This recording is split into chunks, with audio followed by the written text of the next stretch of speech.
17, 18 assembly అనేటువంటిది అంటున్నారు. Assembly అయిన తర్వాత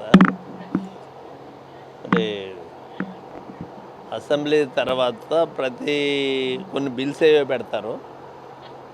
శాసన మండలిలో మనం చేయవలసినటువంటి కార్యక్రమం ఏ విధంగా చేయాలి అనేటువంటిది మా అందరితోటి మాట్లాడటం జరిగింది. శాసన మండలిలో మరి పూర్తిగా వైసీపీకి మెజారిటీ ఉంది కాబట్టి మన యొక్క విధానాలు ఏ విధంగా ఉండాలనేటువంటి దాని గురించి మాట్లాడుతున్నాం. అయితే ఇక్కడ మీ అందరి ద్వారా ముఖ్యంగా నిన్న జరిగినటువంటి ఎన్నికల్లో వచ్చినటువంటి ఈ ఫలితాలు ఏవైతే ఉన్నాయో రాష్ట్ర వ్యాప్తంగా వచ్చినటువంటి ఫలితాలకి ఎవరు ఊహకు అందనటువంటి విధంగా వచ్చినటువంటి ఫలితాలు. దీంట్లో ప్రధానంగా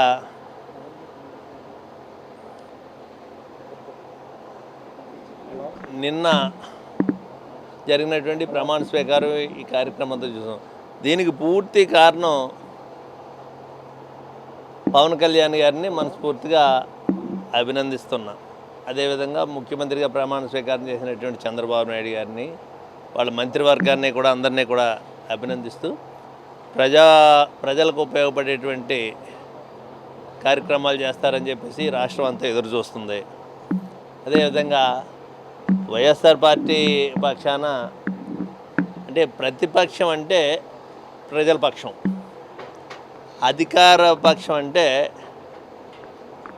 ప్రజలకు మేలు చేయవలసినటువంటి కార్యక్రమాలకు ఉంది. ప్రజలకు ఏదన్నా నష్టం జరుగుతుంటే మాత్రం ప్రజల పక్షాన్ని నిలబడి పోరాటం చేయవలసినటువంటి బాధ్యత మాకు ఉంది. కాబట్టి మా బాధ్యత మేము తప్పకుండా నిర్వహిస్తాం. సార్, మీ పార్టీ కార్యకర్తల మీద రాష్ట్ర వ్యాప్తంగా దాడులు జరుగుతుంది. దీని గురించి ప్రస్తావన చేశారా? ఎలాంటి చర్యలు జరుగుతున్నాయి? మనందరూ చూస్తూనే ఉన్నాం కదా. ఎప్పుడూ ఈ విధమైనటువంటి విధానం చూడలేదు రాజకీయాల్లో.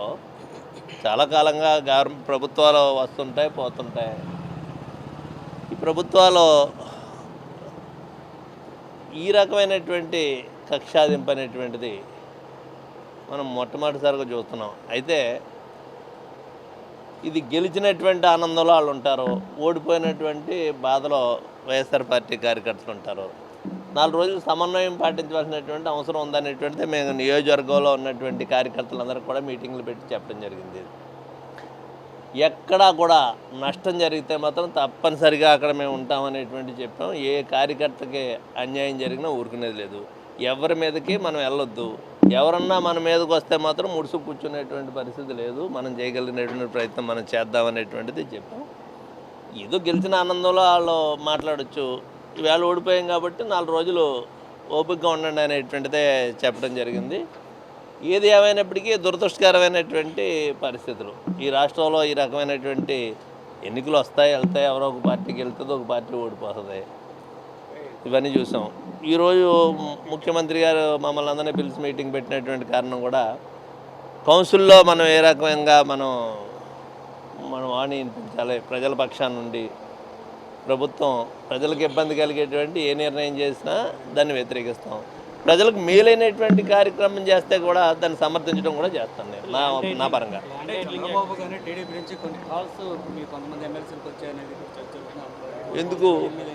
ఎందుకు ఈ నిన్న ముఖ్యమంత్రిగా ప్రమాణ స్వీకారం చేశాడు. ఇవన్నీ రూమర్స్ కానీ అందులో వాస్తవాలు ఉంటాయని నేను అనుకోవట్లేదు. అలాంటి కాల్స్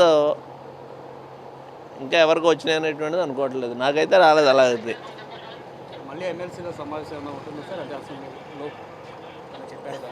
అంటే అసెంబ్లీ డేట్ నిర్ణయించుకుంటే ఆ ఏజెండా ఏమన్నా వస్తే దాని మీద ఉండొచ్చు. బహుశా ఏజెండా చూస్తేనే కానీ దాంట్లో ఏ అంశాలు వస్తున్నాయి కౌన్సిల్కి, ఏటిని వ్యతిరేకించాలి, ఏటిని సమర్థించాలి అనేటువంటిది ఏజెండా చూసిన తర్వాత కదా. ఏజెండా లేకుండా ఏం చెప్పగలుగుతాం? ల్యాండ్ టైటిలింగ్ యాక్ట్కి సంబంధించి రద్దు చేసి ఈరోజు చంద్రబాబు 2వ సంతకం పెట్టబోతున్నారు.